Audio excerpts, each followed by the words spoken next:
아줌마, 술집 여자는 면회 안 돼. 젖을 다 내놓고 왔네. 위병소의 두꺼운 방탄 유리 너머로 툭하고 던져진 말은 차가운 공기보다 더 날카롭게 고막을 파고들었다. 하늘에서는 축복처럼 한방눈이 펑펑 쏟아지고 있었지만 부대 정문 앞의 공기는 순식간에 진흙탕처럼 질척하고 더러워졌다. 강신하는 쓰고 있던 선글라스를 아주 천천히 고쳤다. 칠흑같이 어두운 검은색 정장 코트, 그 안으로 살짝 보이는 붉은색 블라우스는 확실히 칙칙한 국방색으로 도배된 이곳과는 이질적인 색감이었다. 하지만 그것이 누군가에게 비아냥거림을 들어야 할 이유는 아니었다. 그녀의 가죽 장갑 낀 손끝이 미세하게 떨렸다. 추위 때문이 아니었다. 방금 뭐라고 했나? 그녀의 목소리는 낮고 건조했다. 감정을 완전히 배제한 그 톤은 707 시절 작전 브리핑을 할 때나 나오던 목소리였다. 위병조장 완장을 찬 중사는 입에 문껌을 짝짝 씹으며 창문을 드르륵 열었다. 히터 바람과 함께 믹스커피 냄새, 그리고 묘한 비리 냄새가 훅 끼쳐나왔다. 아, 말귀를 못 알아들으시나? 여기는 신성한 군부대라고. 어디 술 냄새 풍기면서 올 때가 아니란 말이야. 그 복장은 또 뭐? 면회 온 게 아니라 영업 뛰러 왔소? 오늘은 크리스마스라 간부들 다 쉬어. 헛걸음했네. 중사의 눈빛이 시녀의 목덜미와 가슴골을 노골적으로 훑어내렸다. 명찰에는 박철민이라는 이름이 박혀 있었다. 옆에 있던 부사수 병사는 안절부절 못하며 중사의 눈치를 살폈지만 박 중사는 이미 자신의 작은 권력에 취해 있었다. 휴일의 근무선은 짜증을 만만한 민간인 여자에게 화풀이하고 있는 것이 분명했다. 시녀는 깊은 숨을 들이마셨다. 당장이라도 저 유리창을 깨부수고 들어가 저 건방진 혀를 뽑아버릴 수도 있었다. 그녀가 익힌 살상 기술만 수십 가지였다. 하지만 그녀는 오늘 지휘관이 아닌 갓 입대한 조카의 이모 자격으로 이곳에 왔다. 조카에게 폐를 끼치고 싶지 않다는 이성이 끓어오르는 본능을 간신히 억누르고 있었다.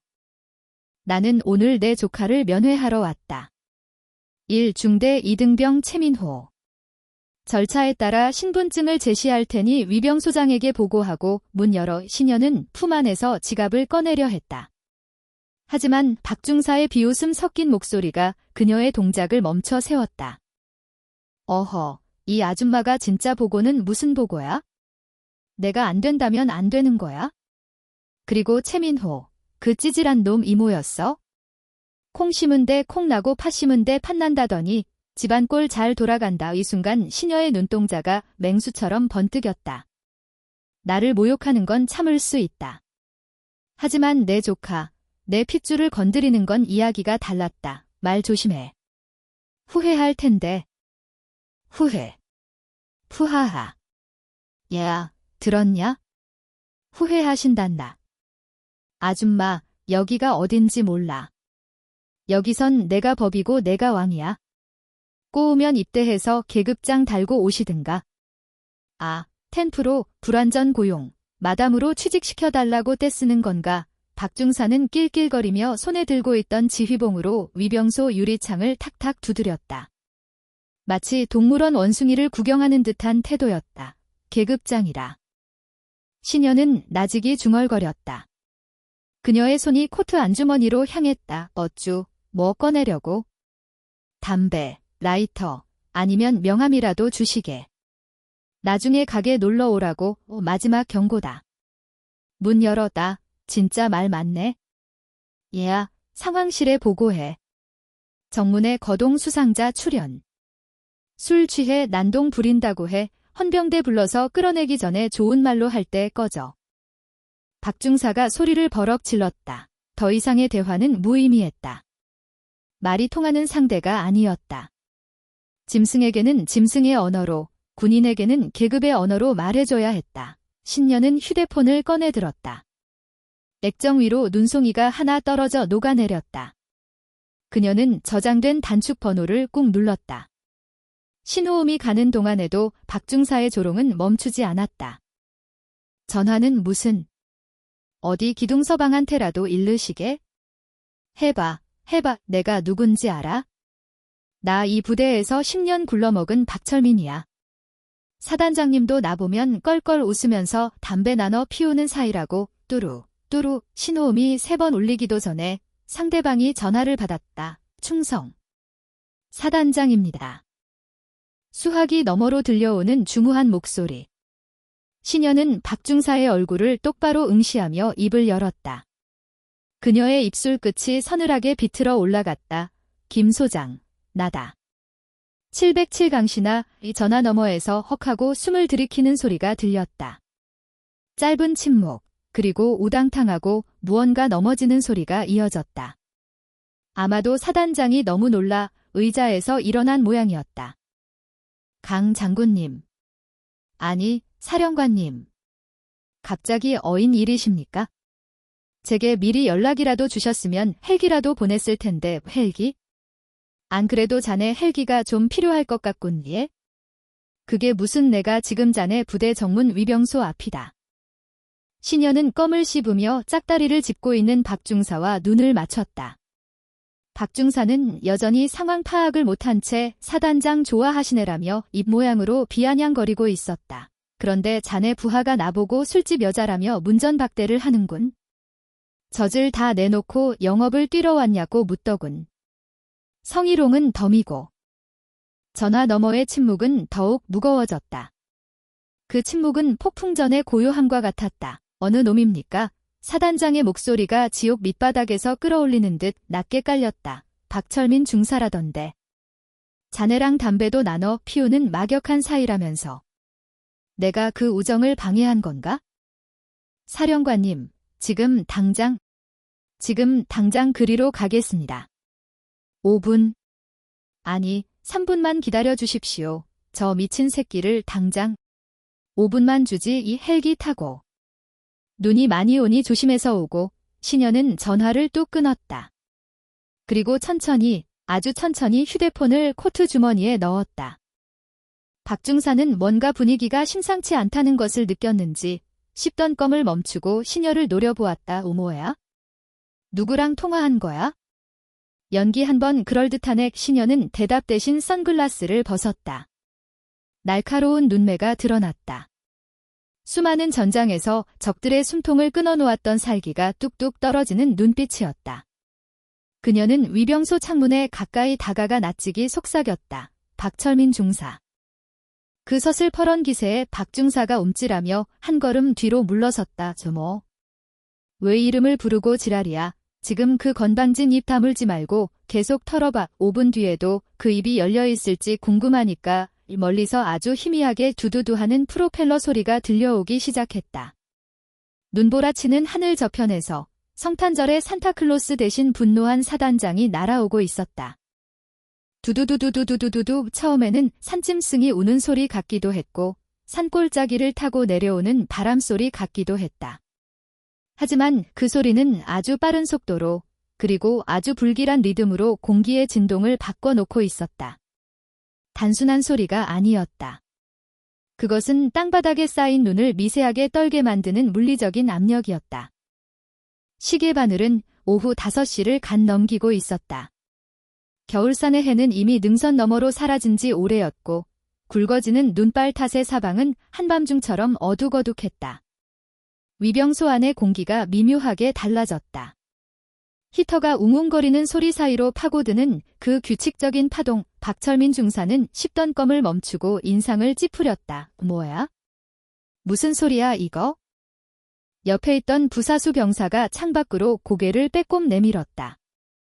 눈보라치는 저녁 하늘에서 무언가가 다가오고 있었다. 병사의 눈동자가 커졌다. 중사님. 헬기 소리 같습니다. 그것도 아주 가까운 헬기. 이 시간에 헬기가 뜰 일이 뭐가 있어? 너 귀 먹었냐? 제설차 지나가는 소리겠지? 안 그래도 오늘 눈 많이 와서 도로 닦아야 한다고 난리던데. 박중사는 애써 무시하려 했다. 하지만 그의 본능은 이미 경고음을 울리고 있었다. 제설차의 둔탁한 엔진음과는 달랐다. 그것은 고도를 급격하게 낮추며 자신들을 향해 직선으로 날아오는 날카로운 파동이었다. 그때였다. 퍼버버. 어둠을 찢고 강력한 탐조등 불빛이 위병소를 정통으로 비쳤다. 눈을 뜰 수 없을 만큼 강렬한 백색의 빛기둥이 쏟아지자 박중사는 비명을 지르며 팔로 눈을 가렸다. 아! 뇌야! 빛과 함께 폭풍이 몰아쳤다. 하늘에서 거대한 회전 날개가 공기를 찢어대며 내려오고 있었다. 위병소 앞에 오래된 소나무들이 허리가 꺾일 듯 휘청거렸고 바닥에 쌓여있던 눈들은 순식간에 하얀 안개가 되어 사방으로 흩뿌려졌다. 위병소 유리창이 덜덜거리며 금방이라도 깨질 듯 요동쳤다. 그것은 단순한 착륙이 아니었다. 거의 추락에 가까운 다급하고 거친 강습이었다. 육중한 기체가 위병소 앞 아스팔트 바닥을 짓누르며 내려앉았다. 5분 위병소 앞에 서 있던 시녀는 그 거대한 바람을 온몸으로 맞으면서도 미동조차 하지 않았다. 그녀의 붉은 코트 자락과 긴 생머리가 미친 듯이 휘날렸지만 그녀는 마치 태풍의 눈처럼 고요했다. 그녀는 손목 시계를 힐끗 보며 나직이 중얼거렸다. 면회 시간 끝났다고 핑계대기에는 아직 1분 남았군. 헬기가 완전히 멈추기도 전이었다. 프로펠러가 일으키는 괴음 속에서 한 사내가 뛰어내렸다. 정복도 전투복도 아닌 헐렁한 야전 상의를 대충 걸친 모습. 머리에는 별 2개가 선명하게 박힌 철모를 삐딱하게 쓰고 있었다. 대한민국 육군소장 제34보병사단장 김영철이었다. 그는 헬기에서 뛰어내리자마자 바닥의 빙판에 미끄러져 휘청거렸다. 체면이고 뭐고 따질 겨를이 없어 보였다. 그는 흙탕물이 튀는 것도 아랑곳하지 않고 눈을 부릅뜨고 위병소를 향해 전력 질주했다. 그의 뒤로 무장한 호위 병력들이 다급하게 따라붙었다. 박중사는 멍하니 그 광경을 바라보았다. 다리가 풀려 주저앉을 뻔한 것을 간신히 창틀을 잡고 버텼다. 사단장님, 그의 입에서 바람 빠지는 소리가 새어나왔다. 저 사람이 왜? 하필 지금? 왜 여기에? 머릿속이 하얗게 전멸했다. 면회 시간이 늦었다고 쫓아내려던 여자 하나 때문에 사단장이 직접 헬기를 타고 온다고? 상식적으로 말이 되지 않는 상황이었다. 김 소장은 숨을 헐떡이며 시녀의 앞에 멈춰섰다. 그리고 그 즉시 군화 뒤꿈치를 딱 붙이며 절도 있는 거수 경례를 올렸다. 굉음 속에서도 그의 목소리는 윙윙하게 울려 퍼졌다. 충성. 사단장 소장 김영철, 강신하 사령관님의 방문을 신고합니다. 사령관 강신하, 그 단어들이 박중사의 귀에 꽂히는 순간 시간은 정지했다. 박중사는 자신의 귀를 의심했다. 잘못 들은 것이 분명했다. 술집 마담이라고 생각했던 저 여자가?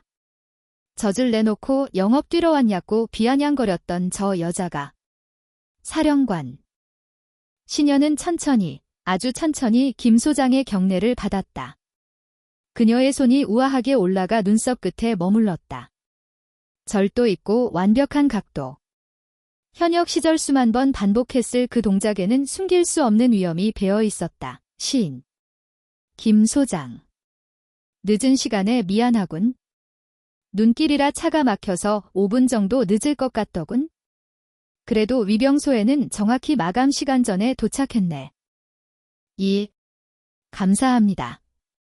도로 도착하셨으면 바로 연락을 주시지 그러셨습니까? 이 눈보라 속에 서 계시게 하다니 제 불찰입니다. 김 소장은 열중쉬어 자세를 취하며 식은땀을 줄줄 흘렸다. 영하의 날씨였지만 그의 등은 이미 땀으로 흠뻑 젖어 있었다. 그는 707 시절 시녀의 명성을 누구보다 잘 알고 있었다. 얼음 마녀, 피해 여제. 그녀가 지나간 자리에는 적들의 시체조차 남지 않는다는 전설적인 인물. 심지어 최연소 여성 중장으로 예편한 전설 중의 전설이었다. 시녀는 고개를 돌려 위병소 안을 바라보았다. 유리창 너머로 사시나무 떨듯 떨고 있는 박중사와 눈이 마주쳤다. 그녀는 손가락을 까딱했다. 나오라는 신호였다. 김 소장이 벼락 같은 고함을 질렀다. 위병조장. 당장 튀어나오지 못해? 정신이 나갔구나. 감히 누구 앞이라고 문을 걸어 잠그고 있어. 박중사는 비틀거리며 위병소 문을 열고 나왔다. 다리에 힘이 들어가지 않아 거의 기어나오는 수준이었다. 눈 덮인 아스팔트 바닥에 무릎을 꿇은 그는 고개조차 들지 못했다. 사단장님, 저는 그게 아니라 면회 시간이 다 되어서 닥쳐. 이 미친 새끼야. 시간이 문제냐? 네 놈이 뱉은 말을 기억 못해? 감히 누구 앞이라고? 박중사의 얼굴에서 피기가 완전히 사라졌다. 그는 숨이 턱 막히는 공포를 느꼈다. 자신이 뱉었던 말들이 비수가 되어 심장을 찌르는 것 같았다. 술집 연, 영업, 기둥서방. 하나하나가 즉결 처형을 당해도 할 말이 없는 망언들이었다. 박중사는 바닥에 머리를 쳐박았다. 이마가 깨져 피가 흘러도 아픈 줄 몰랐다. 죽을 죄를 지었습니다. 장군님, 제발 살려주십시오. 제가 눈이 멀었습니다. 복장이 너무 화려하셔서 민간인인 줄 알고 민간인인 줄 알았더라. 이 시녀는 박중사의 앞에 다가가 쭈그리고 앉았다. 그리고 가죽 장갑 낀 손으로 박중사의 턱을 잡아 강제로 들어올렸다. 공포에 질려 눈물 콧물 범벅이 된 얼굴이 드러났다. 그래, 민간인이면 그렇게 돼도 된다는 건가? 대한민국 육군 부사관의 대민, 마인드가 고작 그 수준이야. 시녀의 목소리는 차분했지만 그 안에는 억눌린 분노가 끓고 있었다. 나는 내 조카를 보러 왔을 뿐이다. 비록 폭설 때문에 늦어서 마감 직전에 도착했지만 정당하게 사정을 설명하고 부탁하려 했어. 그런데 자네는 규정을 핑계 삼아 나를 모욕하고 성희롱했지. 그건 단순히 나 개인에 대한 모독이 아니야.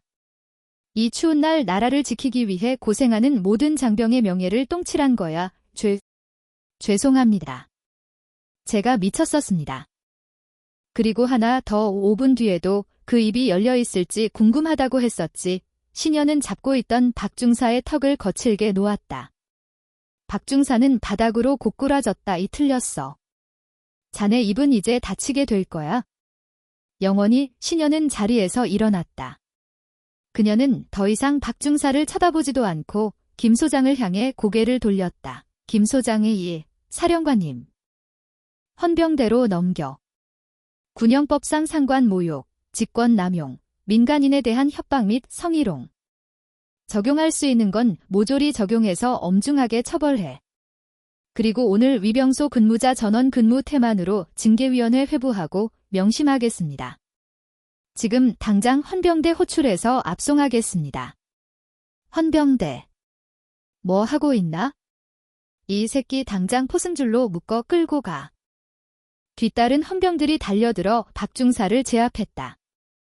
박중사는 발버둥 쳤지만 건장한 헌병들의 완력을 당해낼 수는 없었다. 장군님. 사단장님. 살려주십시오. 제가 가장입니다.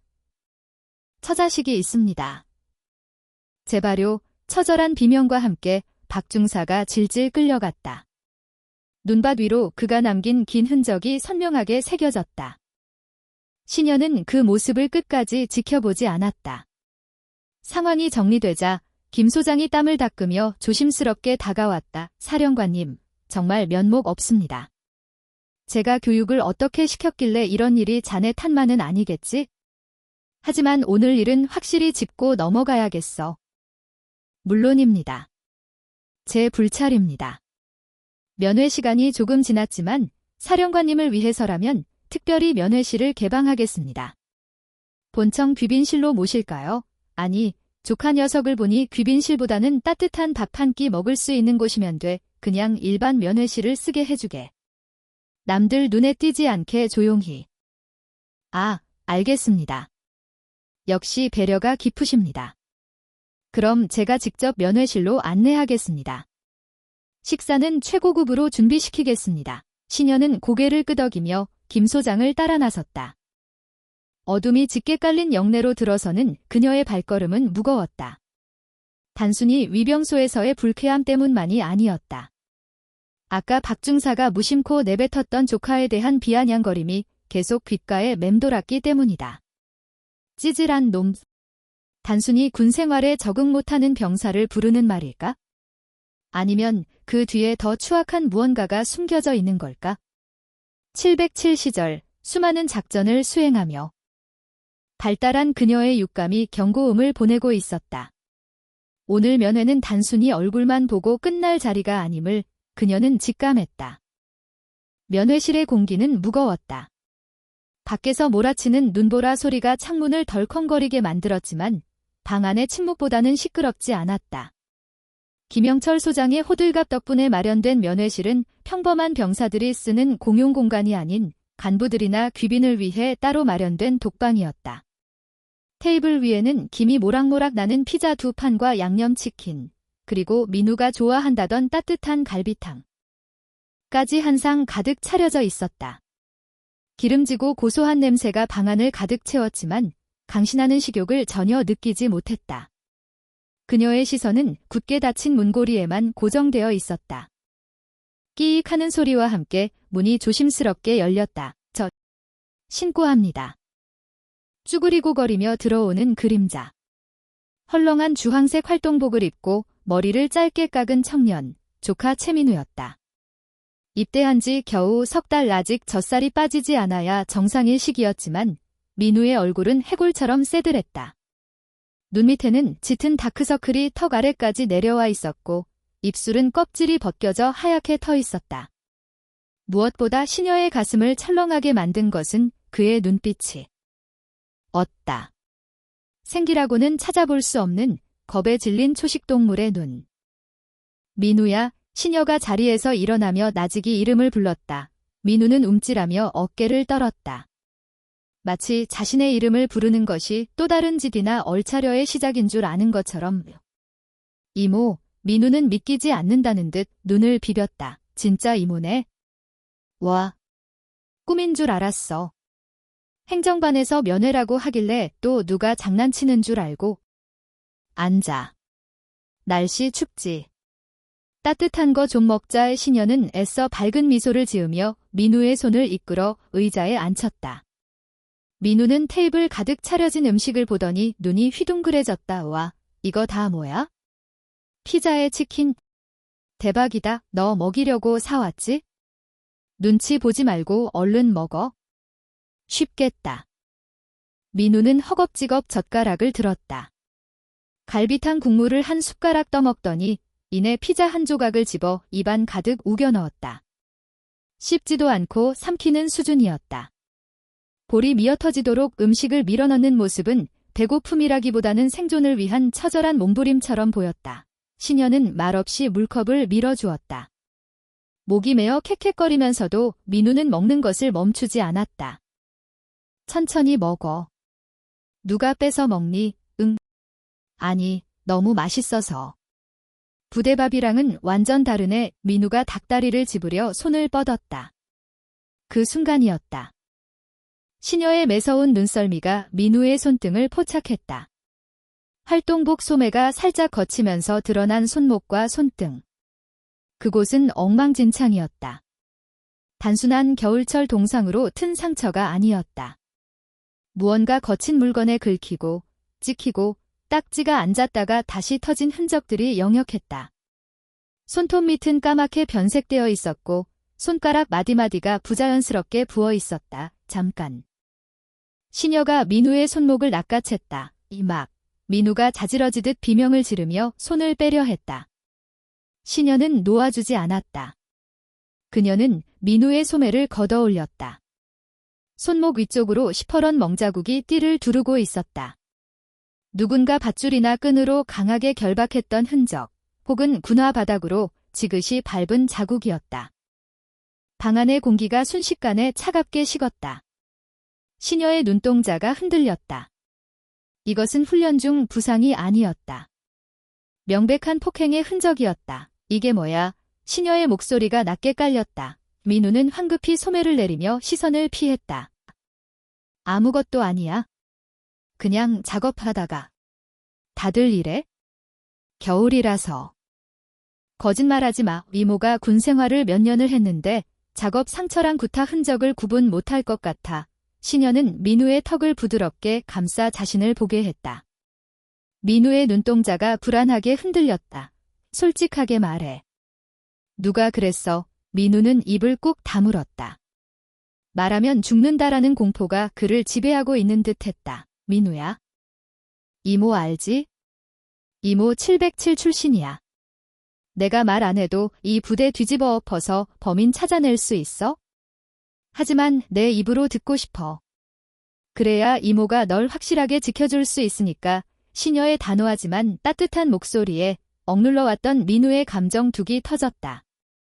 그렁그렁하던 눈물이 뚝뚝 떨어져 갈비탕 국물 위로 파문을 일으켰다. 말해봐의 행보관님. 행정보급관, 상사. 김철수 상사님이 매일 창고로 불러서 뭐라는데 그냥 기분 나쁘다고. 너 같은 고문관 새끼 때문에 중대 분위기 망친다고 엎드려 뻗쳐 시켜놓고 군화로 차고 장갑도 안 끼우고 제설 작업시키고. 민우의 입에서 충격적인 이야기들이 쏟아져 나왔다. 어제는 엄마가 보내준 로션이 있었는데 냄새가 좋다면서 뺏어갔어. 돌려달라고 하니까 군발이 새끼가 무슨 피부 관리냐. 계집애처럼 군다면서 머리통을. 민우는 말을 잇지 못하고 엉엉 울음을 터뜨렸다. 너무 힘들어. 이모, 나 진짜 죽고 싶어. 시녀는 피가 거꾸로 솟는다는 말이 무슨 뜻인지 실감했다. 단순히 군기가 센 부대라고 생각했던 예상이 완전히 빗나갔다. 이건 군기가 아니었다. 범죄였다. 계급이라는 절대적인 권력을 이용해 약자를 유린하고 착취하는 가장 비열하고 더러운 범죄.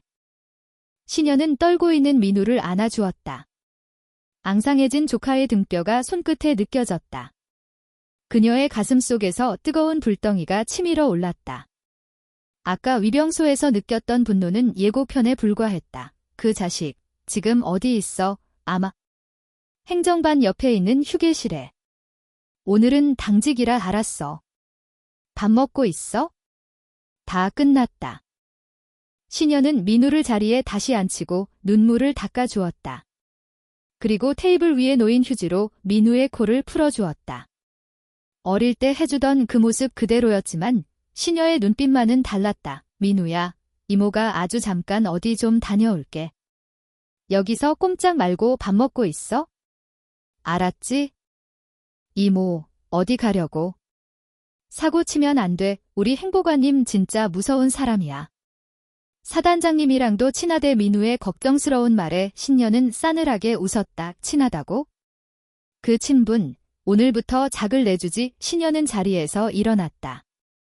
코트자락을 휘날리며 문을 나서는 그녀의 뒷모습에서 시퍼런 살기가 피어올랐다. 복도에는 김영철 소장의 보좌관인 대위가 대기하고 있었다.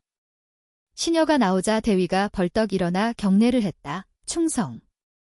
식사는 입에 맞으십니까? 시녀는 대위의 인사를 무시하고 차갑게 명령했다. 김 소장 연결해. 지금 당장. 대위는 시녀의 살벌한 기세에 눌려 허둥지둥 무전기를 꺼냈다. 사단장님, 강 장군님께서 찾으십니다. 잠시 후 무전기 너머로 김 소장의 목소리가 들려왔다. 사령관님. 불편하신 점이라도. 김 소장, 자네 부대 행정보급관 중에 김철수라는 자가 있나? 김철수 상사 말입니까? 있습니다. 10년 넘게 근속한 베테랑입니다만. 왜 그러십니까? 베테랑 같은 소리 하고 있네? 그 베테랑이라는 작자가 내 조카를 샌드백 취급하고 물품 갈취, 인격 모독까지 서슴지 않았더군. 그게 무슨... 긴 말 안 하겠네. 지금 당장 김철수 상사, 그리고 해당 중대장, 대대장까지 싹 다 연병장으로 집합시켜. 5분 준다. 안 그러면 내가 직접 행정반으로 쳐들어가서 그 자식 멱살 잡고 끌고 나올 테니까. 전화기 너머에서 김 소장의 거친 숨소리가 들렸다. 사태의 심각성을 파악한 것이었다. 지금 당장 조치하겠습니다. 감히 가히 사령관님 조카를 제가 직접 박살을 내겠습니다. 아니, 자네는 구경이나 해. 박살은 내가 낼 테니까. 시녀는 무전기를 대위에게 던지듯 넘겨주었다. 그리고 건물 밖으로 발걸음을 옮겼다. 밖은 여전히 눈보라가 휘몰아치고 있었다. 하얀 눈이 세상을 덮고 있었지만 이 부대의 썩은 환부를 가리기에는 역부족이었다. 신현은 눈을 맞으며 행정반 건물을 노려보았다. 불이 환하게 켜진 창문 하나가 눈에 들어왔다. 저곳 어딘가에 자신을 왕이라 착각하는 쥐새끼 한 마리가 숨어 있을 것이었다. 기다려라. 내가 뺏어간 로션값 아주 비싸게 치르게 해줄 테니. 중대 행정반 옆 휴게실이라는 팻말이 붙은 방은 김철수 상사의 개인 왕국이었다. 병사들이 잠시 쉬어야 할 공간이었지만 실상은 김 상사의 전용 아지트로 변질된 지 오래였다. 방 안은 후끈했다. 규정보다 훨씬 높은 온도로 설정된 히터가 빵빵하게 돌아가고 있었고 큼지막한 TV에서는 예능 프로그램이 시끄럽게 떠들고 있었다. 꺼. 좋다. 김철수 상사는 소파에 비스듬히 누워 배를 극적였다. 러닝 셔츠 차림에 그는 한 손에는 캔 맥주를 다른 한 손에는 육포를 들고 있었다. 그의 앞 테이블에는 병사들에게서 압수한 컵라면과 과자들이 수북이 쌓여 있었다. 보급품 관리라는 명목으로 빼돌린 것들이었다. 김 병장. 얘야, 뭘 안 가져오냐? 김 상사가 방문을 향해 소리쳤다. 잠시 후 안경 쓴 병장 하나가 쭈뼛거리며 들어왔다. 부르셨습니까? 행보관님. 야, 임마. 내가 라면 물 끓이라고 한 지가 언젠데 아직도 안 가져와? 빼박이 가지고시 죄송합니다. 취 사장에 물이 안 나와서 옆 중대까지 가서 받아오느라 핑계는 집어치워. 얘야, 저기 있는 거나 좀 발라봐라. 김 상사가 턱짓으로 테이블 구석을 가리켰다. 그곳에는 고급스러운 용기의 로션이 하나 놓여 있었다. 어제 전입 신병 최민우의 관물대를 뒤지다 발견한 물건이었다. 뚜껑을 열자 은은한 허브향이 퍼졌다. 이야, 냄새 죽이네. 이거 꽤 비싼 거라며? 강남 아줌마들이나 쓰는 거라던데? 김 병장은 입술을 깨물며 로션통을 집어들었다. 민우가 어머니에게 선물 받았다며 아끼던 것이었다. 돌려달라고 사정하는 민우의 머리를 김 상사가 슬리퍼로 후려치던 장면이 떠올라 가슴이 답답해졌다. 뭐해? 안 바르고.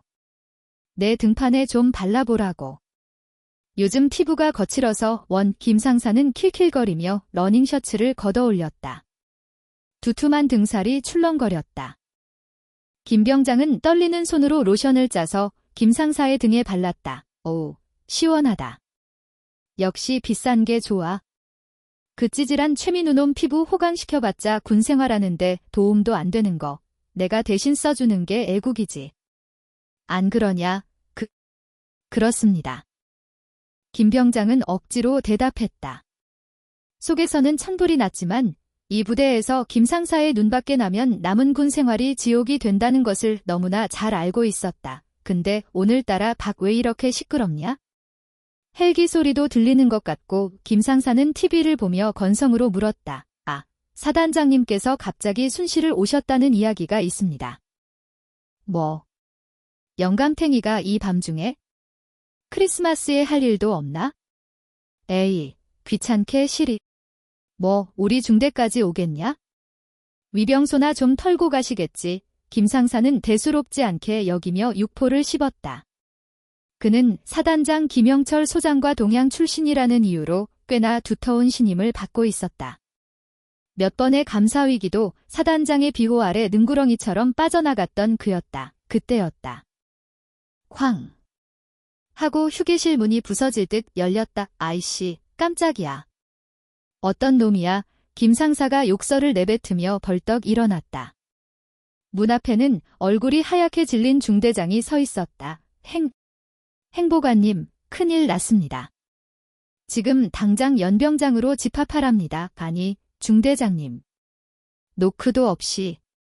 누가 집합하라니까? 대대장님입니까? 오늘 당직 사령이 누군데? 사단장님입니다. 아니, 사단장님이 모시고 온 분이. 아무튼 지금 빨리 나가셔야 합니다. 완전 군장 찰 시간도 없습니다. 그냥 몸만 튀어오랍니다. 중대장의 다급한 태도에 김 상사는 그제야 사태가 심상치 않음을 느꼈다. 그는 입가에 먹던 육포 부스러기를 털며 투덜거렸다. 아니, 무슨 이 추운 날에. 알겠습니다. 옷만 좀 입고 옷 입을 시간 없습니다. 지금 당장. 중대장은 김상사의 팔을 잡아 끌었다. 김상사는 슬리퍼 바람에 야전상의 하나만 겨우 걸친 채 밖으로 끌려나갔다. 복도에 나서자마자 살을 애는 듯한 냉기가 몰아쳤다. 하지만 그보다 더 무서운 것은 건물을 감싸고 있는 침묵이었다. 평소라면 왁자지껄했을 생활관이 쥐죽은 듯 조용했다. 연병장으로 향하는 길, 눈보라는 더욱 거세져 있었다. 이미 연병장 한가운데에는 몇 명의 인형이 서 있었다. 대대장, 작전장교, 그리고 사단장 김영철 소장이 뒷짐을 지고 서 있었다. 김 소장의 표정은 도살장에 끌려가는 소처럼 어두웠다. 이 뭐야? 분위기 왜 이래? 김 상사는 본능적으로 움츠러들었다. 그는 허둥지둥 달려가 김 소장 앞에 섰다. 충성. 행정보급관 상사 김철수, 집합했습니다. 김 소장은 대답 대신 김 상사를 쏘아보았다. 그 눈빛에는 실망감과 분노, 그리고 공포가 뒤섞여 있었다. 김 상사, 너 오늘 제삿날인 줄 알아라, 예? 사단장님, 그게 무슨 말씀이신지. 그때 어둠 속에서 또 하나의 인형이 걸어 나왔다. 붉은 코트 대신 검은색 군용 우위를 어깨에 걸친 여자. 긴 생머리가 바람에 흩날리고 있었지만 그녀가 뿜어내는 기운은 주변의 눈보라를 잠재울 만큼 압도적이었다. 강신하였다. 그녀는 천천히, 아주 천천히 김 상사의 앞으로 다가왔다. 그녀의 군화 발자국 소리가 눈 밟는 소리와 함께 뽀드득, 뽀드득 울렸다. 마치 저승사자의 발소리 같았다. 김 상사는 멍하니 그녀를 바라보았다. 처음 보는 여자였다. 민간인. 하지만 사단장이 꼼짝도 못하고 서 있는 걸 보면 보통 인물은 아니었다. 자네가 김철수인가? 신녀가 물었다. 그 목소리에는 감정이 거세되어 있었다. 너무나 차가워서 오히려 뜨겁게 느껴지는 목소리에 네. 그렇습니다만. 누구십니까? 김 상사가 되물었다. 신녀는 대답 대신 김 상사에게 한 걸음 더 다가갔다. 코끝에서 은은한 허브 향이 났다. 민우의 로션 냄새였다. 신녀의 입꼬리가 비틀렸다. 냄새 좋네. 그거 자네 건가? 아, 이거 말입니까? 예, 뭐. 제가 쓰는 겁니다만 김 상사는 얼떨결에 거짓말을 했다. 본능적인 방어 기제였다. 이쨍, 날카로운 파열음이 연병장을 갈랐다. 김 상사의 고개가 90도로 꺾였다. 눈앞에서 별이 번쩍였다. 뺨이 불타오르는 듯한 통증이 뒤늦게 밀려왔다요. 김 상사는 비명을 지르며 뺨을 감쌌다. 무슨 일이 일어난 건지 파악하기도 전에 시녀의 발이 김 상사의 명치를 걷어찼다. 퍽. 김 상사는 숨도 못 쉬고 눈밭에 뒹굴었다. 위액이 넘어올 것 같은 고통에 몸이 새우처럼 굽어졌다. 에이. 이게 무슨... 시녀는 쓰러진 김 상사의 머리채를 잡아 억지로 고개를 들게 했다. 그녀의 눈이 붉게 타오르고 있었다. 내 조카 로션 빼서 바르니까 피부가 좀 고와지던가. 조카, 김 상사의 동공이 지진이라도 난 듯 흔들렸다. 조카. 로션. 설마. 최민우, 그 찌질난 놈의 이모, 내 조카 최민우. 그 아이 손등을 걸레짝으로 만들어 놓고 자네는 여기서 따뜻하게 술 처마시고 있었나. 살판 났네, 김철수 상사. 시녀는 잡고 있던 머리채를 바닥에 내동댕이 쳤다. 그리고 김 소장을 향해 손을 뻗었다. 김 소장이 미리 준비해둔 서류 봉투를 건넸다. 시녀는 봉투에서 종이 몇 장을 꺼내 김 상사의 면전에 뿌렸다. 눈바람에 종이들이 흩날렸다. 김 상사는 흐릿한 눈으로 종이를 보았다. 그것은 부대 비품 횡령 내역, 병사들에 대한 가혹행위 투서, 그리고 민우가 쓴 마음의 편지 사본이었다. 읽업. 시녀가 명령했다. 내 재밀이 뭔지, 내가 왜 오늘 여기서 군 생활을 끝장내야 하는지. 큰 소리로 읽어. 김 상사는 덜덜 떨리는 손으로 종이 한 장을 집어들었다. 글자가 눈에 들어오지 않았다. 오직 눈앞에 서 있는 저 여자의 살기만이 온몸의 털을 곤두서게 만들었다. 잘못했습니다. 한 번만 읽으라고 했어. 시녀의 호통이 천둥처럼 떨어졌다. 김상사는 엉엉 울며 종이에 적힌 글을 읽어 내려가기 시작했다. 상사 김철수는 지위를 이용하여 소속대 병사들의 물품을 갈취하고 그의 목소리는 눈보라 속에 힘없이 흩어졌다. 하지만 시녀는 만족하지 않았다. 이것은 시작일 뿐이었다. 이 썩어 빠진 악습의 고리를 끊어내기 위해서는 더 확실한 분뇨기가 필요했다. 목소리가 작다. 사단장, 대대장, 그리고 전 병력이 들을 수 있게 더 크게 읽어. 내가 얼마나 추악한 인간인지 내 입으로 만천하에 고해. 시녀는 차가운 눈으로 김상사를 내려다보았다. 쥐새끼가 덫에 걸려 발버둥치는 꼴. 그녀는 오늘 밤 이 연병장을 정의의 심판대로 만들 작정이었다. 눈은 계속 내리고 있었지만 김상사가 흘리는 식은땀과 눈물은 멈출 줄 몰랐다. 그리고 그 모습을 멀리 행정반 창문 너머로 수많은 병사의 눈이 지켜보고 있었다. 공포가 희망으로 바뀌는 순간이었다. 연병장의 휘몰아치는 눈보라는 멈출 기미가 보이지 않았다. 하지만 그 차가운 눈발보다 더 쌓이고 매서운 것은 강신하의 눈빛이었다. 그녀는 무릎 꿇은 김철수 상사를 내려다보며 마치 벌레를 보는 듯한 표정을 짓고 있었다. 김 상사는 덜덜 떨리는 손으로 구겨진 종이 뭉치를 쥐고 있었다.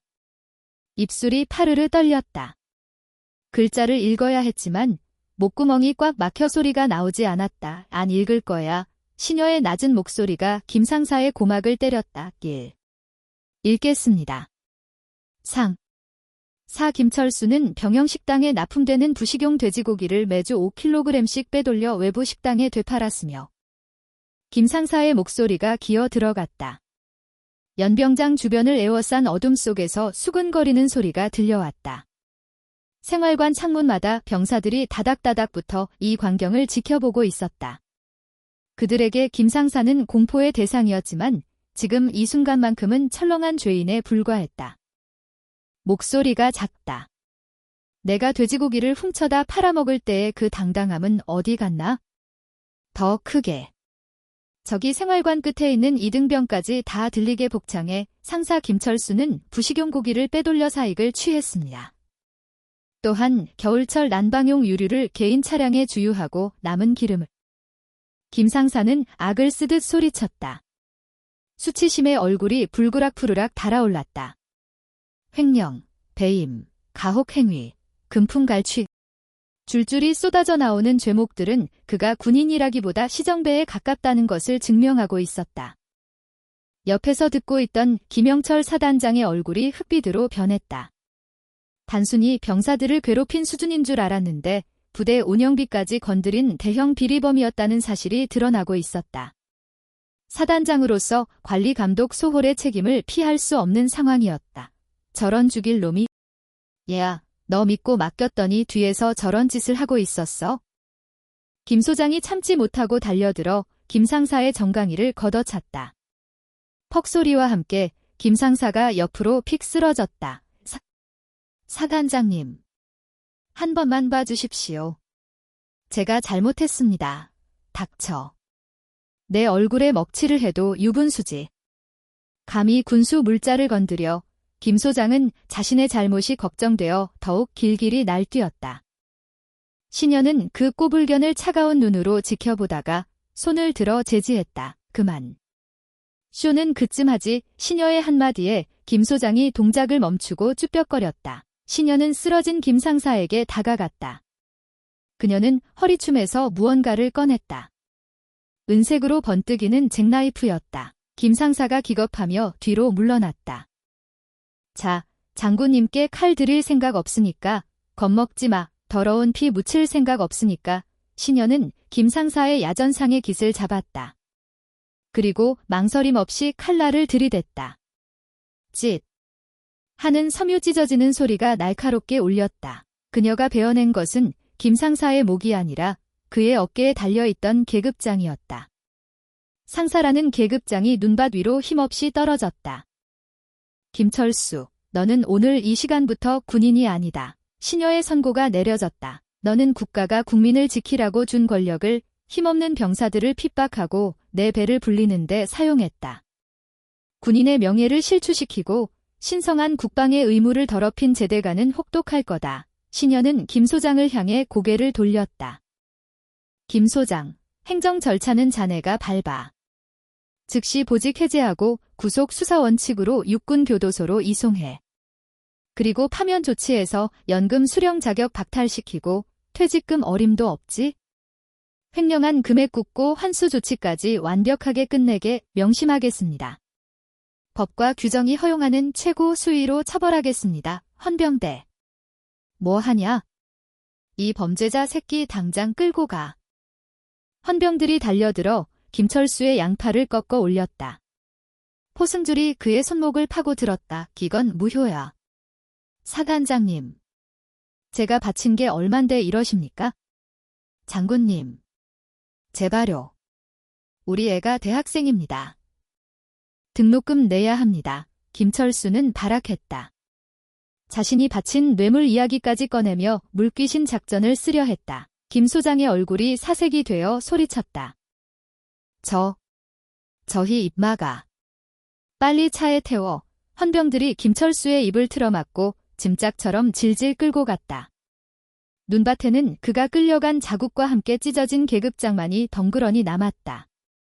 처절한 몰락이었다의 상황이 정리되자 연병장에는 다시 정적이 찾아왔다. 하지만 그 정적은 아까와는 달랐다. 공포가 거치고 난 뒤의 후련함, 그리고 폭풍이 지나간 뒤의 묘한 고요함이었다. 신현은 찢어진 계급장을 군화 바닥으로 꾹 밟았다. 그리고 비벼 껐다. 마치 담배꽁초를 끄듯이 중대장, 대대장. 앞으로 위 뒤에 서 있던 두 장교가 화들짝 놀라 튀어나왔다. 충성. 중대장 대위 이민석, 충성. 대대장 중령 박성훈, 두 사람은 사시나무 떨듯 떨고 있었다. 김 상사가 끌려가는 꼴을 봤으니 다음 차례는 자신들이라는 것을 직감했기 때문이다. 너희는 몰랐나? 시녀의 질문은 짧았다. 그게.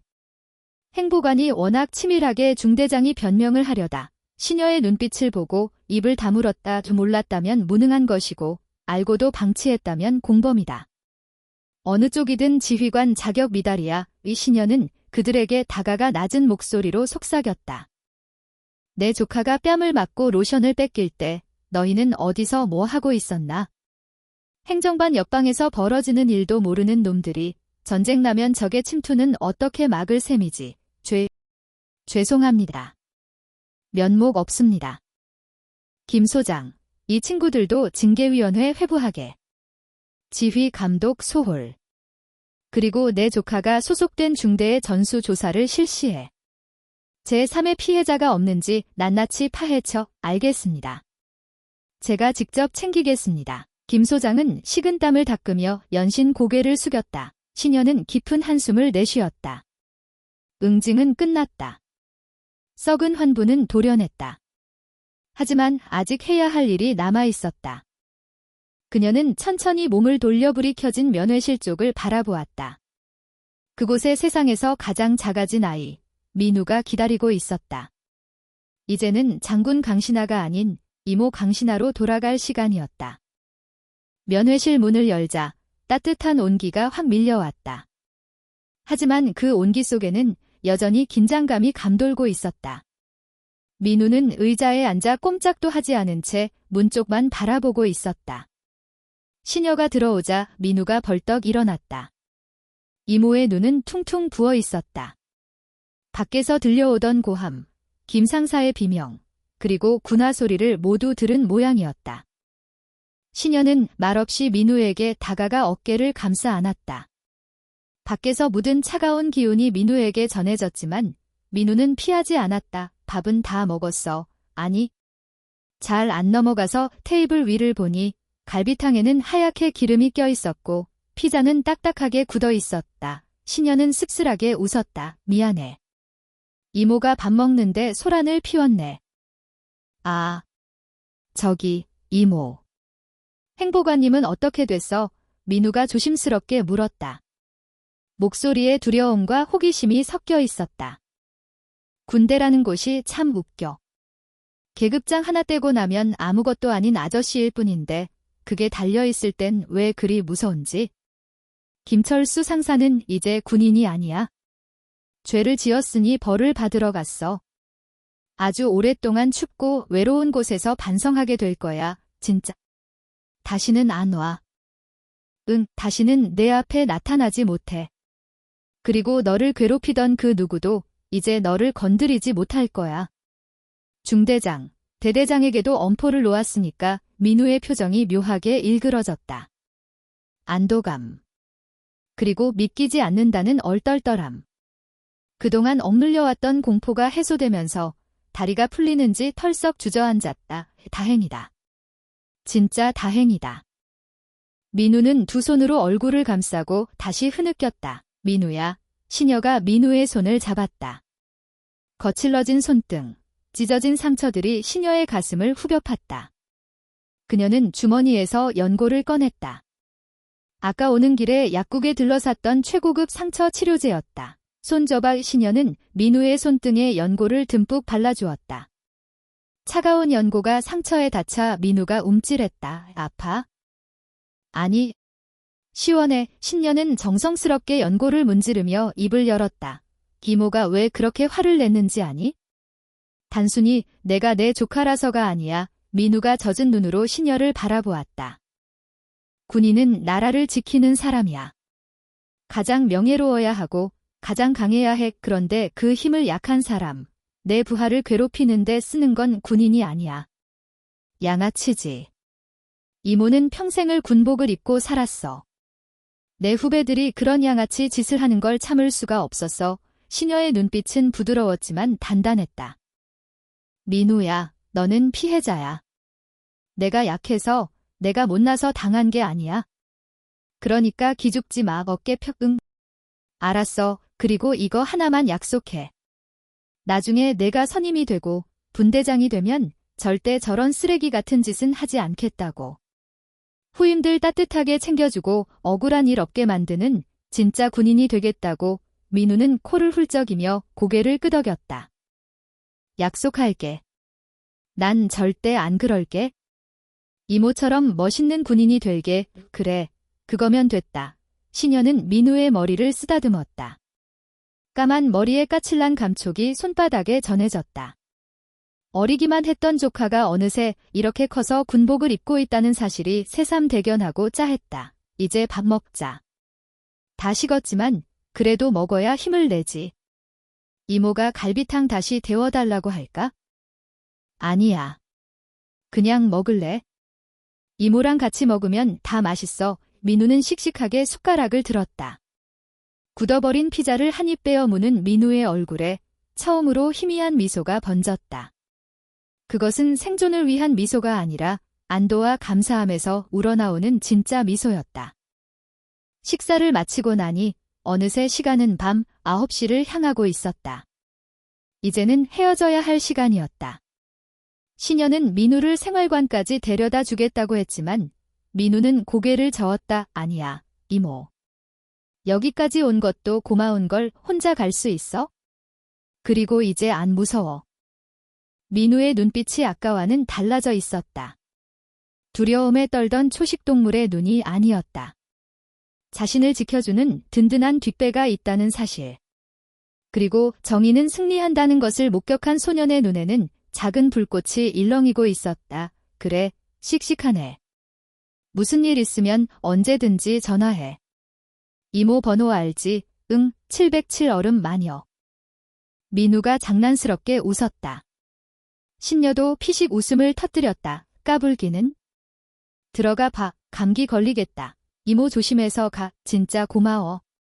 충성. 민우가 어설프지만 진지한 자세로 거수 경례를 했다. 시녀는 정석대로 칼 같은 각도로 답례를 했다. 충성. 민우가 행정반 건물로 뛰어들어가는 뒷모습을 끝까지 지켜본 뒤 시녀는 몸을 돌렸다. 위병소 앞에는 김영철 소장이 기다리고 있었다. 그는 여전히 긴장한 표정으로 서 있었다. 가시는 겁니까? 사령관님, 오늘 고생했네. 보내주게. 아무래도 자네 부대를 들쑤셔 납군 아닙니다. 덕분에 썩은 살을 도려냈습니다. 부끄럽지만 감사합니다. 정신 똑바로 차리고 부대 관리하겠습니다. 그 말 믿어보지. 민우, 잘 부탁하네. 특별 대우를 해달라는 게 아니야. 그냥 군인답게 생활할 수 있게만 해줘. 걱정 마십시오. 제 명예를 걸고 책임지겠습니다. 신현은 차에 올랐다. 시동이 걸리고 헤드라이트가 어둠을 갈랐다. 눈은 어느새 멈춰 있었다. 구름 사이로 둥근 달이 얼굴을 내밀고 있었다. 하얗게 덮인 세상은 고요하고 평화로워 보였다. 하지만 신현은 알고 있었다. 이 평화는 거저 얻어지는 것이 아님을.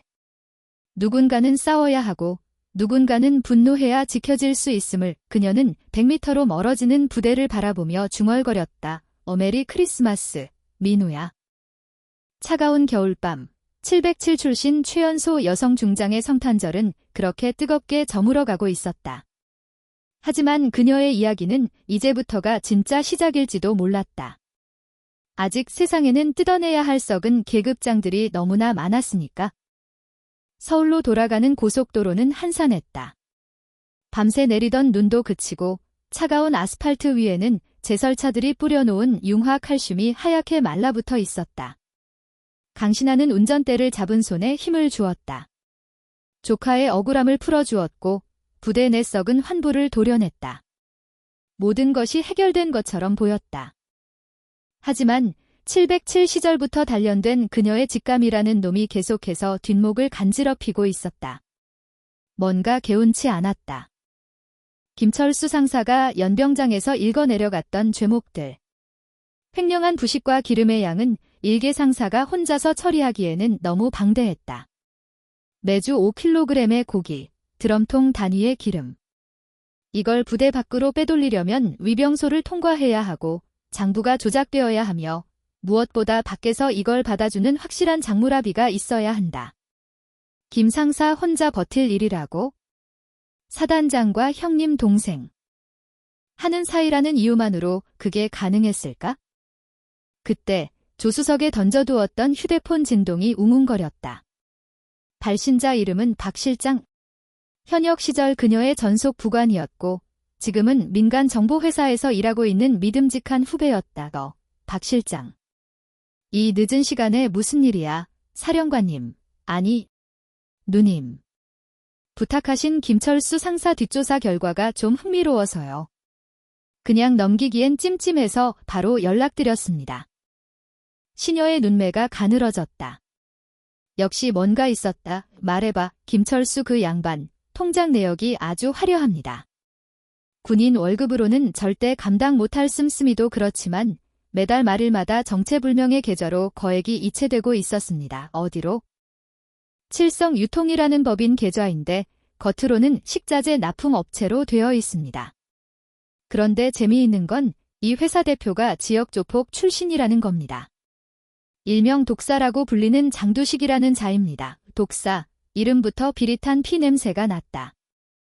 그래서 김철수가 빼돌린 고기랑 기름, 전부 이 칠성 유통창고로 들어갔습니다. 그런데 더 큰 문제는 이 장두식이라는 자가 해당 부대 연대장, 그러니까 대령급 장교랑 골프 회동을 자주 갖는다는 첩보가 있습니다. 시녀는 핸들을 꽉 쥐었다. 그림이 그려졌다. 김철수 상사는 그저 행동대장에 불과했다. 그 뒤에는 지역 조폭과 결탁한 더 높은 계급의 군인들이 딸리를 틀고 있었던 것이다. 김철수가 연병장에서 내가 바친 게 얼만데라고 발악했던 것이 단순한 허세가 아니었던 셈이다. 박 실장, 그 칠성 유통 위치, 지금 당장 내비게이션으로 살까? 예. 누님, 설마 지금 바로 가시게요? 위험합니다. 거긴 민간인 구역이고 상대는 조폭입니다. 차라리 헌병대나 경찰에 정보를 넘기시는 게 헌병대. 부대 연대장이 껴있는데 수사가 제대로 되겠어? 꼬리 자르기로 끝나겠지? 김철수 하나 구속시키고 위에서는 몰랐다 하면서 유유히 빠져나가겠지? 난 그런 꼴 못 봐. 시녀의 목소리에 서늘한 살기가 감돌았다. 내 조카가 당한 고통의 뿌리가 거기까지 닿아 있다면 그 뿌리까지 뽑아버려야지. 주소 보내네. 지금 바로 차 돌릴 테니까 역시 못 말리십니다. 알겠습니다. 위치 전송했습니다. 대신 절대 총기 사용은 안 되는 거 아시죠? 민간인 상대로 큰일 납니다. 걱정 마. 쓰레기 치우는데 총알은 아까우니까. 신현은 전화를 끊고 갓길에 차를 세웠다.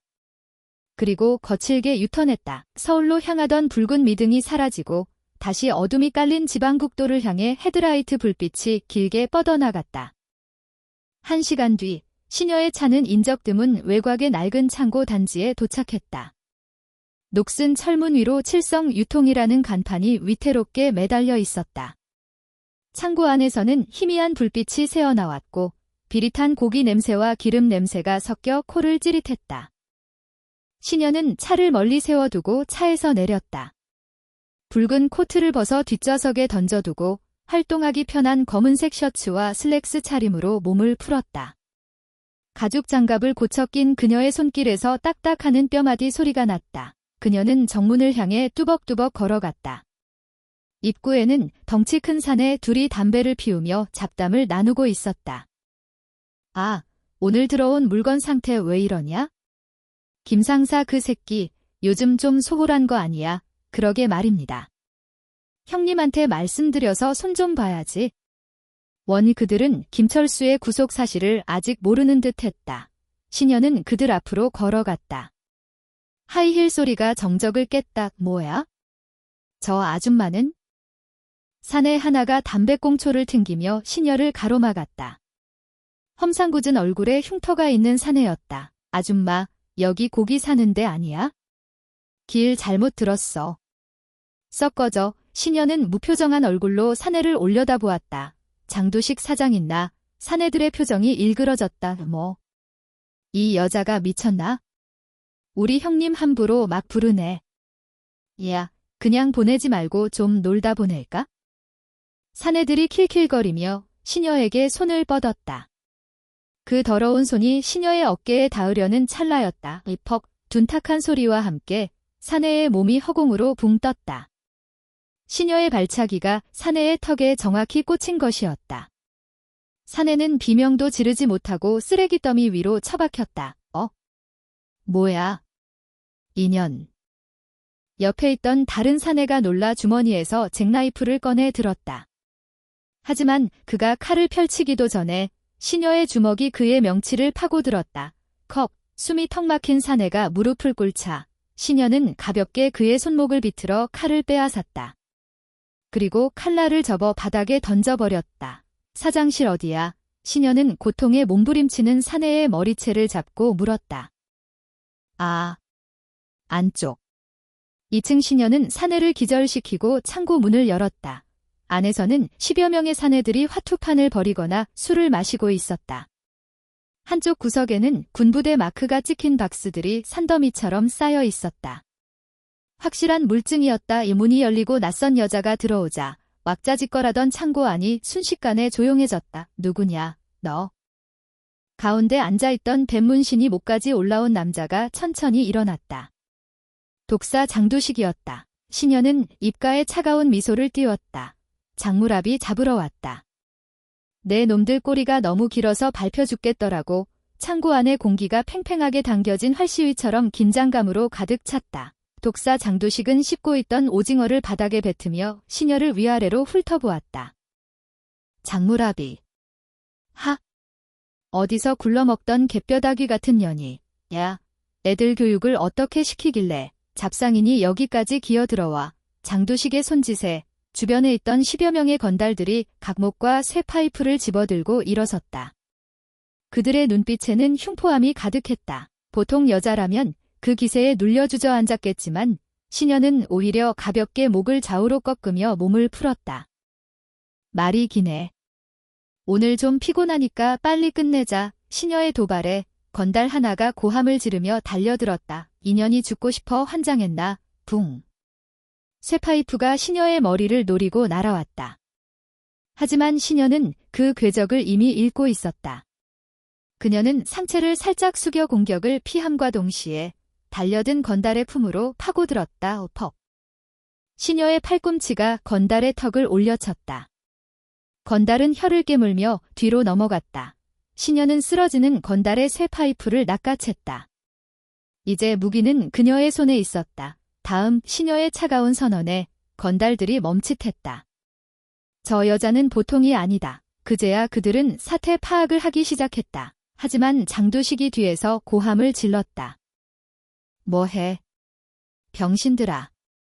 여자 하나 못 잡고 다 덤벼. 죽여서라도 끌고 와. 보스의 명령에 5명이 동시에 달려들었다. 시녀의 눈이 매섭게 빛났다. 전투. 707 시절 밥 먹듯이 했던 훈련이었다. 그녀에게 이 정도는 몸풀기 수준도 안 되었다. 강. 쇠파이프와 강목이 부딪히는 소리가 요란하게 울렸다. 시녀는 마치 춤을 추듯 유연한 몸놀림으로 공격을 흘려보냈다. 그녀의 움직임에는 군더더기가 없었다. 최소한의 동작으로 상대의 급소를 타격하고 관절을 꺾고 무게 중심을 무너뜨렸다. 아! 내 다리, 크악! 비명소리가 연달아 터져나왔다. 1분도 채 되지 않아 바닥에는 끙끙 앓는 건달들이 질비했다. 시녀는 숨 하나 흐트러지지 않은 채 손에 들고 있던 찌그러진 쇠파이프를 바닥에 던졌다. 이제 남은 건 장두식과 그의 측근 2명뿐이었다. 장두식의 얼굴에서 여유가 사라졌다. 그는 품 안에서 사시미 칼을 꺼내 들었다. 너 정체가 뭐야? 경찰. 검찰, 대한민국 예비역. 시녀는 짧게 대답하며 천천히 장두식을 향해 걸어갔다. 그 군용 박스들, 그리고 내 근처에 있을 이중 장부. 그거 가지러 왔다. 군인들 등쳐먹고 내 조카 같은 애들 굶기면서 배 불리니까 좋던가. 이 씨발 놈이 뚫린 입이라고. 장두식이 칼을 휘두르며 달려들었다. 조폭 보스답게 칼 쓰는 솜씨가 예사롭지 않았다. 날카로운 칼날이 시녀의 복부를 스치듯 지나갔다. 셔츠 단추 하나가 떨어져 나갔다. 하지만 시녀는 물러서지 않았다. 그녀는 장두식의 손목을 노렸다. 칼이 다시 들어오는 순간 시녀는 반사적으로 장두식의 손목을 낚아채 반대 방향으로 비틀었다. 우드득, 으아. 뼈 부러지는 소리와 함께 장두식이 칼을 놓쳤다. 시녀는 놓치지 않고 장두식의 오금을 걷어차 무릎 꿇린 뒤 그의 팔을 뒤로 꺾어 제압했다. 아까 그 기세는 어디 갔나? 독살하더니 지렁이만도 못하네. 시녀는 장두식의 머리를 바닥에 쳐박았다. 장부 어디 있어? 몰라, 배째. 그래. 배를 째는 건 내 전문 분야는 아니지만 손가락 하나씩 불러뜨리는 건 꽤 잘해. 시녀가 장두식의 검지 손가락을 잡고 천천히 뒤로 꺾었다. 아. 알았어. 알았다고. 저기 사무실 책상 밑 금고. 비밀번호는 7788이야. 장두식은 고통을 이기지 못하고 술술 불었다. 시녀는 그를 기절시키고 사무실로 향했다. 책상 밑 금고를 열자 현금 다발, 두툼한 장부 하나가 나왔다. 시녀는 장부를 펼쳤다. 예상대로였다. 김철수 상사의 이름은 물론이고 그 위로 줄이 엮인 이름들이 적혀 있었다. 그리고 맨 윗줄, 가장 많은 액수가 적힌 이름, 제34사단 이련대장 대령 최무성. 시녀의 눈이 차갑게 가라앉았다. 연대장. 부대의 살림을 책임지고 병사들을 보살펴야 할 지휘관이 민간 조폭과 결탁해 군수 물자를 팔아먹고 있었다니. 이것은 단순한 비리가 아니라 매국 행위나 다름없었다. 시녀는 휴대폰을 꺼내 장부 내용을 사진으로 찍어 박 실장에게 전송했다. 박 실장, 확인했지? 원본은 내가 챙겨간다. 이 자료, 국방부 조사본부랑 언론사 사회부 기자들에게 동시에 뿌려. 내일 아침 뉴스 1면은 이걸로 도배한다. 와. 대여 중에서도 특대여를 낚으셨네요. 누님, 뒷감당 괜찮으시겠어요? 저쪽에서 가만히 안 있을 텐데. 감당. 그건 그놈들이 해야지. 건드려서는 안 될 벌집을 건드린 건 내가 아니라 그놈들이야. 시녀는 장부를 품에 넣고 창고를 나섰다. 바닥에는 여전히 신음하는 건달들이 널브러져 있었다. 그녀는 그들을 쳐다보지도 않고 자신의 차로 향했다. 차에 올라타 시동을 걸자 라디오에서 크리스마스 캐럴이 흘러나오고 있었다. 고요한 밤, 거룩한 밤. 시녀는 피식 웃었다. 오늘 밤은 결코 고요하지 않았다. 하지만 이 소란 덕분에 내일부터 민우와 다른 병사들은 조금 더 따뜻하고 배부른 겨울을 보낼 수 있을 것이다. 그녀는 엑셀을 밟았다. 이제 남은 건 하나. 이 더러운 먹이 사슬의 정점에 있는 자, 연대장 최무성을 끌어내리는 것뿐이었다. 서울로 가는 길 대신 그녀의 차는 다시 부대 방향으로, 아니 정확히는 연대장 관사가 있는 군인 아파트로 향하고 있었다. 밤은 아직 길었다. 군인 관사가 모여있는 아파트 단지는 정적에 쌓여 있었다. 가로등 불빛만이 눈 쌓인 화단을 비추고 있었고 대부분의 집은 불이 꺼져 있었다. 하지만 101동 1002호 연대장 최무성 대령의 관사 거실에는 아직 불이 켜져 있었다.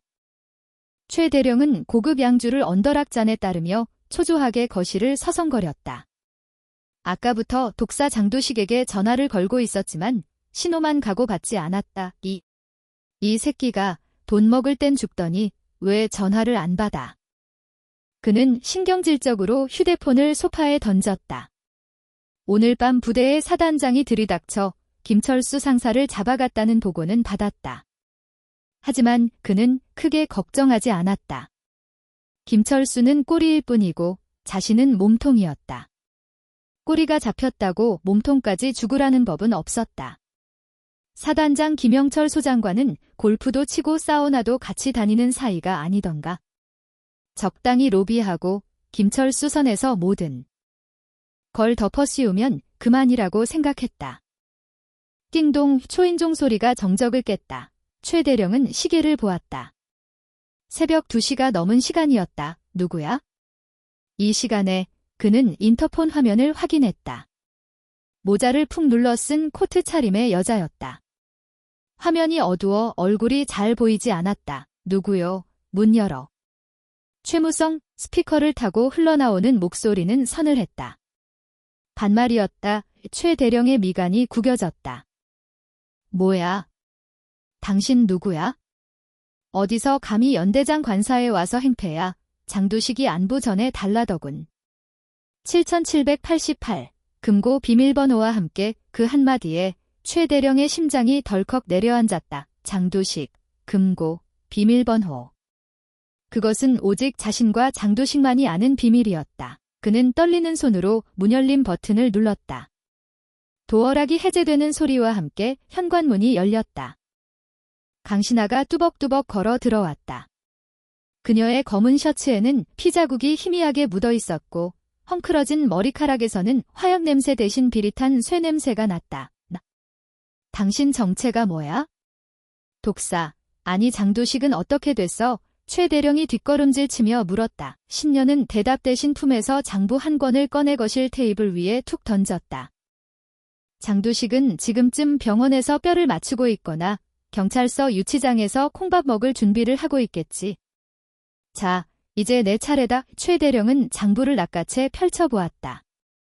자신의 이름과 날짜, 그리고 뇌물 액수가 적나라하게 적혀 있었다.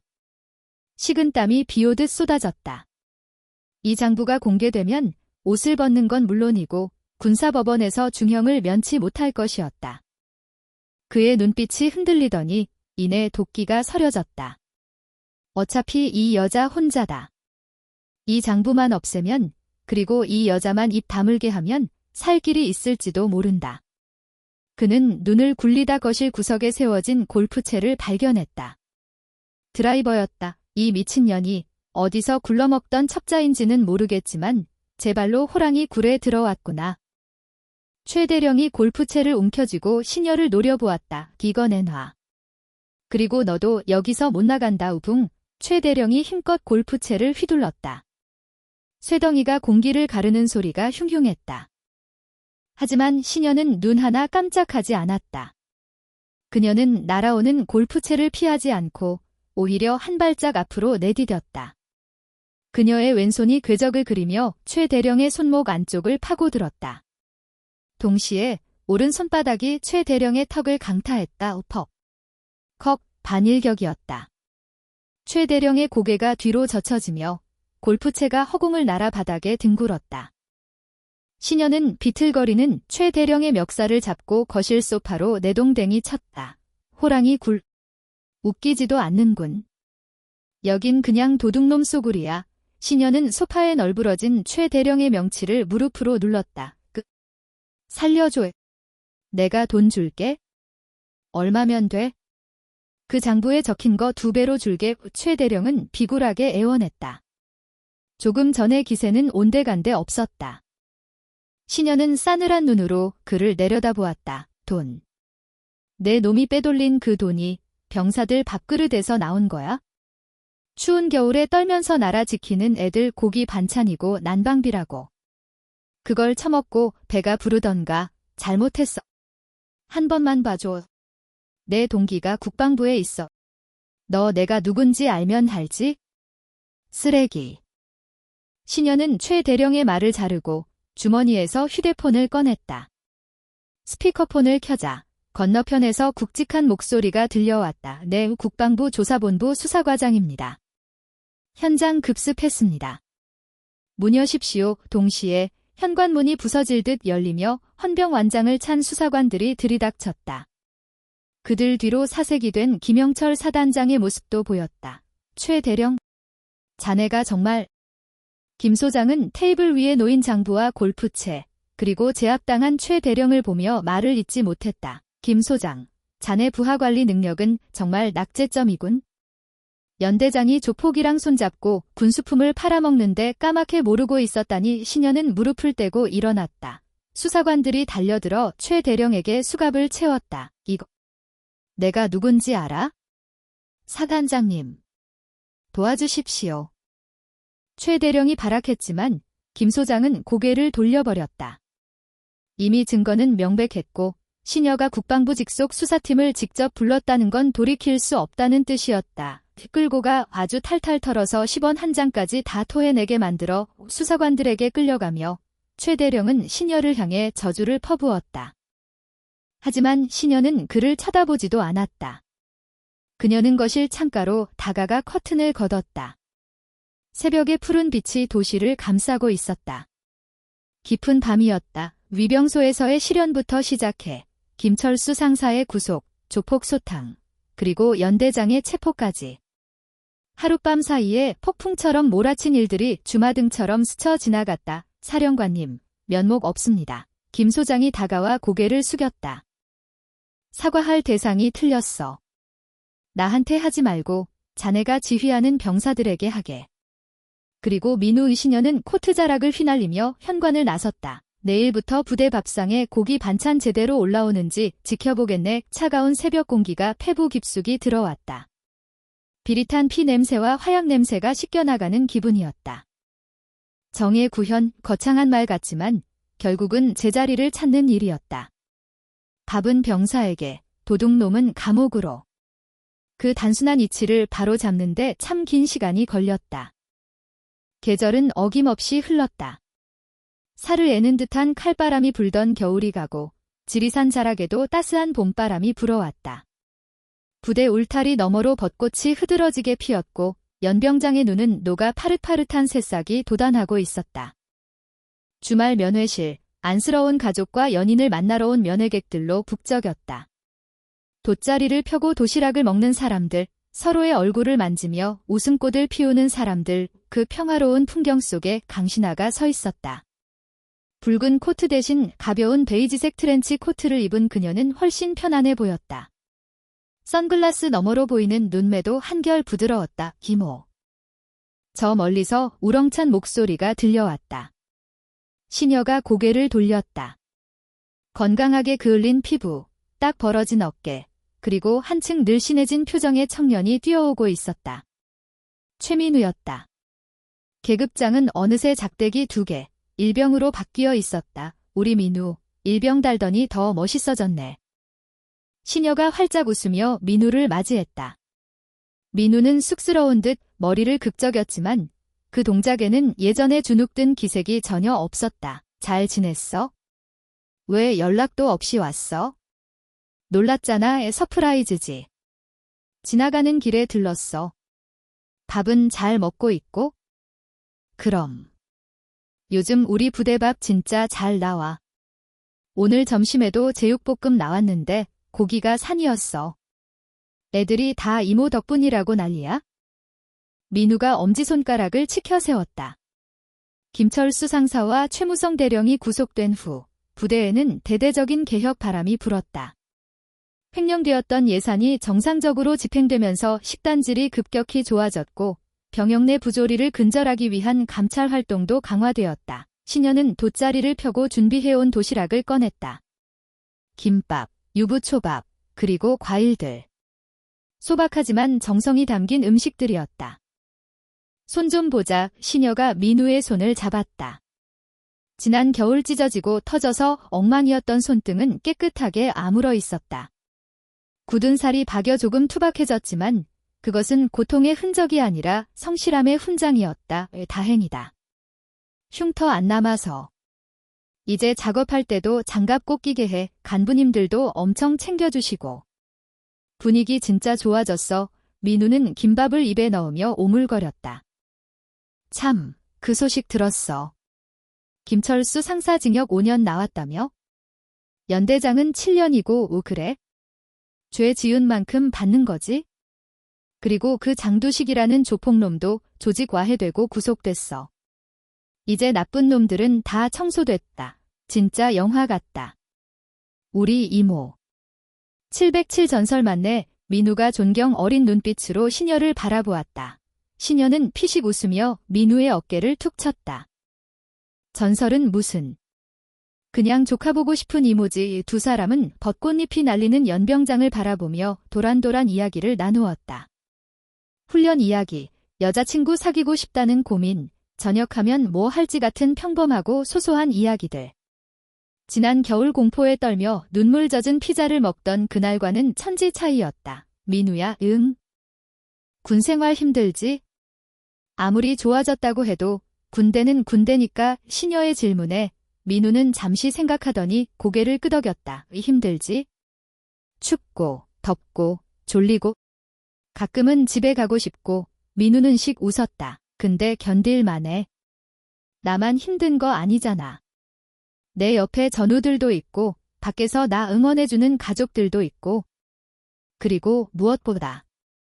민우가 신여를 똑바로 바라보았다. 내가 지켜야 할 것들이 있다는 게 꽤 멋진 일이더라고.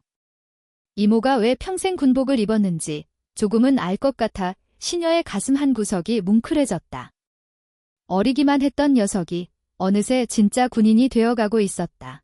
그녀는 민우의 머리를 쓰다듬어 주었다. 다 컸네, 새끼. 그럼 이모는 이제 걱정 안 해도 되겠네? 당연하지. 이 제707 얼음 마녀 조카답게 특급 전사도 따고 분대장도 달 거야. 지켜봐줘. 면회 시간이 끝나가고 있었다. 안내 방송이 흘러나오자 아쉬운 표정의 병사들이 하나둘 일어났다. 신여는 자리에서 일어나 돗자리를 정리했다. 들어가. 다음 휴가 때 맛있는 거 사줄게. 응, 이모도 조심해서 가. 진짜 고마워. 항상. 민우는 다시 한 번 거수 경례를 했다. 각이 딱 잡힌 절도 있는 경례였다. 신여도 마주 경례했다. 충성. 민우가 씩씩하게 생활관으로 뛰어가는 모습을 보며 신여는 차에 올랐다. 시동을 걸고 부대를 빠져나오는 길 100m 속에 펄럭이는 태극기가 보였다. 그리고 그 아래 평화롭게 훈련을 받고 있는 병사들의 모습이 스쳐 지나갔다. 지난 겨울의 폭풍은 지나갔다. 썩은 가지를 잘라낸 자리에는 새살이 돋았고 그 땅은 더욱 단단해졌다. 신여는 창문을 열었다. 향긋한 꽃 내음이 차 안으로 들어왔다. 그녀는 선글라스를 고쳤다. 이제 그녀는 다시 일상으로 돌아간다. 하지만 언젠가 또다시 누군가가 정의를 위협하고 약자를 괴롭힌다면 그때는 주저없이 다시 붉은 코트를 입고 나타날 것이다. 707 출신 최연소 여성 중장 강신하의 전쟁은 아직 끝나지 않았으니까. 다만 지금은 이 평화로운 봄을 만끽할 시간이었다. 차는 벚꽃 터널을 지나 뻥 뚫린 도로를 향해 시원하게 내달렸다. 그녀의 입가에 옅은 미소가 번졌다. 참으로 좋은 날이었다.